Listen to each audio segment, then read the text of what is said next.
3 अपने प्रधानमंत्री उनको अपने कार्यकाल में ही खोने की नौबत आई।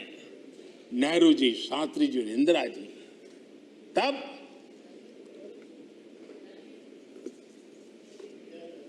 ये सदन अश्रुभीनी आंखों से उन्हें विदाई दे रहा था। आदरणीय अध्यक्ष जी, ये वो सदन है जहां पंडित जी को इसलिए भी याद किएगा, अनेक बातों के लिए याद करेगा, लेकिन हम जरूर याद करेंगे इसी सदन में पंडित नेहरू का at the stroke of midnight की गूंज हम सबको प्रेरित करती रहेगी। और इसी सदन में अटल जी ने कहा था, वो शब्द आज भी गूंज रहे हैं इस सदन में, सरकारें आएगी जाएगी, पार्टियां बनेगी बिगड़ेगी, लेकिन ये देश रहना चाहिए।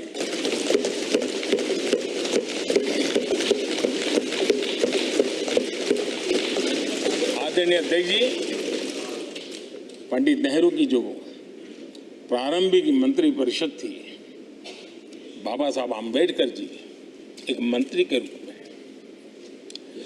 दुनिया की बेस्ट प्रैक्टिसेस भारत में लाने पर बहुत जोर दिया करते थे।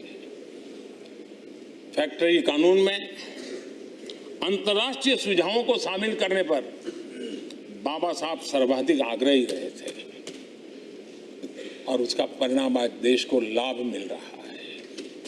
बाबा साहब आम्बेडकर ने देश को नेहरू जी की सरकार में वाटर पॉलिसी दी थी और उस वाटर पॉलिसी बनाने में बाबा साहब आम्बेडकर की बहुत बड़ी भूमिका रही थी। आदरणीय अध्यक्ष जी,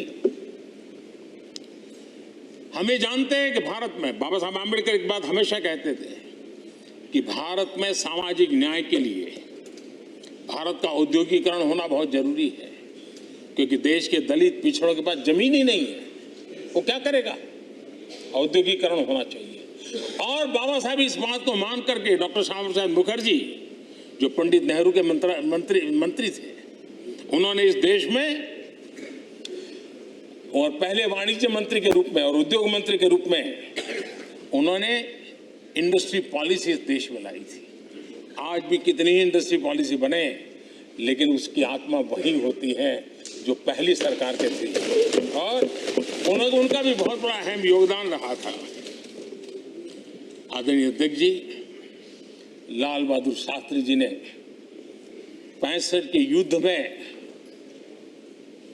हमारे देश के जवानों में का हौसला बुलंद करना, उनके सामर्थ्य के लिए को पूरी तरह राष्ट्र में झोंक देने की प्रेरणा इसी सदन में से दी थी लाल बहादुर शास्त्री का। और यहीं पर उन्होंने ग्रीन रिवॉल्यूशन के लिए एक मजबूत नींव लाल बहादुर शास्त्री जी ने रखी थी। आदरणीय अध्यक्ष जी, बांग्लादेश की मुक्ति का आंदोलन और उसका समर्थन भी इसी सदन ने इंदिरा गांधी के नेतृत्व में किया था।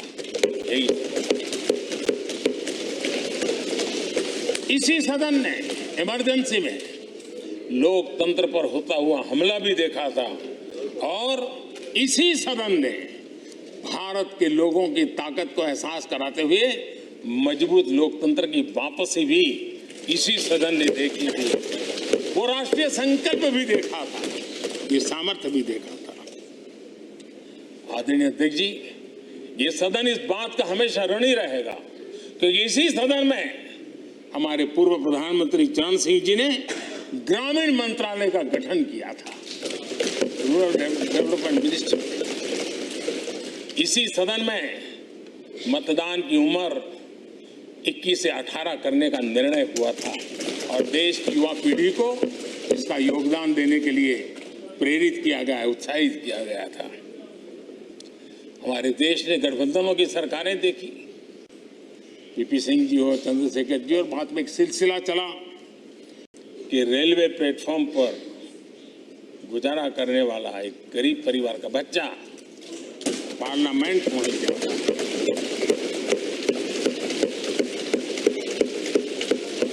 मैंने कभी कल्पना तक नहीं की थी कि देश मुझे इतना सम्मान देगा, इतना आशीर्वाद देगा, इतना प्यार देगा, सोचा नहीं था अटल जी। हम कभी कड़वाहट पाल करके नहीं जाते हैं, हम उसी प्यार से सदन छोड़ने के कई वर्षों के बाद भी मिल जाए तो भी उस प्यार को कभी भूलते नहीं है, उस स्नेह भरे याद दिनों को भूलते नहीं है। वो मैं अनुभव कर सकता हूं।